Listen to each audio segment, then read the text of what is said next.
भैया की गीत हम दुल्हन के गाए कि जौनपुर सिखला घाम चौकिया माई विंध्याचल वाली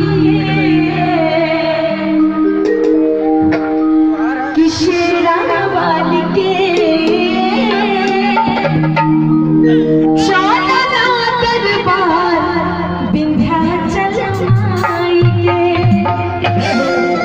माई विंध्याचल वाली के माने नहीं जा, लेकिन ए जो एगो माता है जिनके हमने के बहुत माने नहीं जा, तारा चंदी माता मुंडेश्वरी नाम माई थावे वाली की महिमा, उनके नाम पे भी दो लाइन गाई। लेकिन आई ए भजन के बाद के विंध्याचल में बताने हाथ उठाई माई के दरबार में विंध्याचल के गई बा, बड़ा कम लोग गई बा। चलिए जैसे माई के गुणगान गान जाए कि जौनपुर सिखला